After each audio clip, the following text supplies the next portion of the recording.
Okay, everybody, radio stations across the country, honored to be with you as always in the Bitcoin.com studio. We have a very special guest here.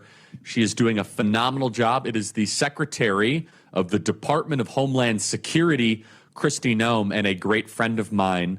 Ms. Secretary, great to have you on the program. There's so much to go over, but first, I want to give you an opportunity to address all of the lies, all of the propaganda that has been targeted at FEMA. You're doing such a great job running DHS. What is the truth here? The media is doing everything they can to undermine your important work and the president's agenda. Please, Ms. Secretary. Oh, yeah. Well, thank you, Charlie. It's always fun to be with you, and thanks for giving me a chance to chat with you today. You know, I would just say that the FEMA employees and media, well, the employees aren't used to working and doing their jobs. The media is political, so they're taking advantage of that. I'm so proud of what President Trump has done with this agency that was broken and bloated and politicized. They used to, under Joe Biden, only respond to people that were impacted by disasters if they felt like it.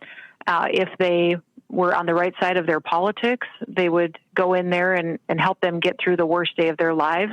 But it was shocking to me, Charlie, even when I first came into this job, the amount of female employees who had the option to, if they wanted to respond to a community in a disaster. So they literally, the agency was saying, okay, this community was just hit by a tornado. Decide if you want to go or not. Decide if you want to go help them or not. And they were not doing their jobs, not doing case management. They still hadn't even paid claims from Katrina. And President Trump said, Kristi, go eliminate that agency as it exists today, fix it, put the local people in charge, and we'll help support them financially and supplement their efforts, but they should be in charge because they know best how to take care of their communities. And since we've done that in the last 6-7 months, FEMA has cut its response time to less than half. Within hours, we're deployed on the ground. We have deployed billions of dollars in like state block grants and let states and local communities respond. And it doesn't matter if you go to Texas or New Mexico or Kentucky or North Carolina, the governors, the local emergency management folks are saying, great job. This is such a game changer for us. And it's been incredible what President Trump has done. I know that these agencies hate it when we come in and make them show up to work and do their jobs. But at Homeland Security, it's never been more important that we're on our game and we're actually doing what our mission is, and that's to keep this country safe. Yeah, and the Fox News piece says, Noem hits back at FEMA critics, reveals vision for disaster relief agency. And, I mean, you just said it rather perfectly, which is that it was a bureaucratic, slow-moving nightmare. And, again, will the media defend how the hurricane response was and the flooding response was? Remember in North Carolina and Georgia, I think that was Hurricane Helene, if I'm not mistaken. I think that's right. It was, absolutely. It was. To last year. Yeah, and that was a disaster. Is it correct that FEMA was allocating and appropriating aid based on political affiliation, that if people had Trump flags, they were less likely to get help from the federal government? Is that right? And is that also the same practice that the media does not want to see fixed?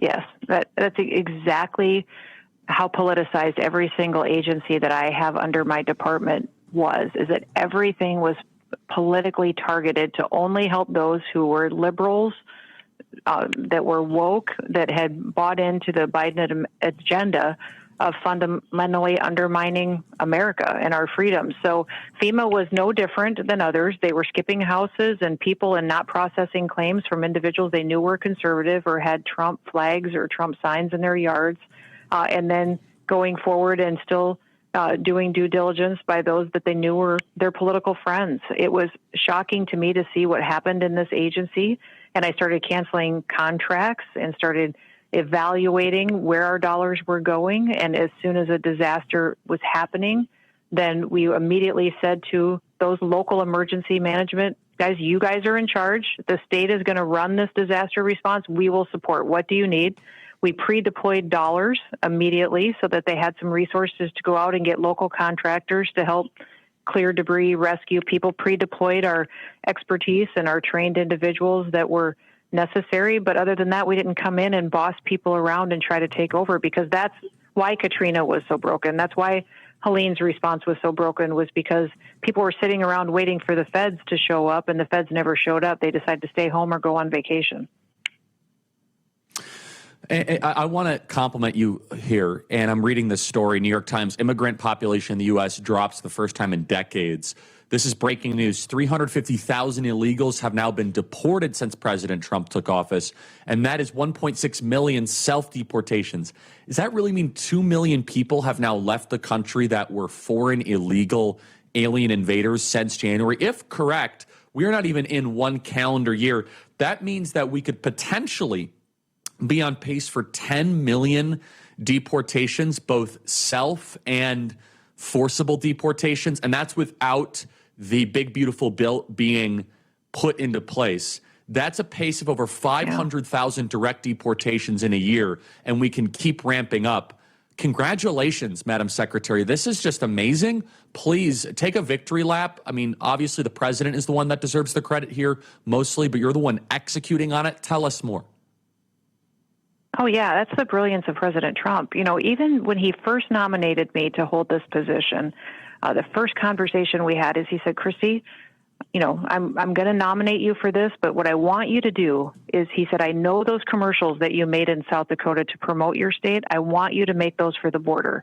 I want you to make them for the border and tell not just the country, but we're going to run them in other countries saying our border is closed. We're going to enforce our laws. If you're here illegally and we have to deport you, you're never coming back.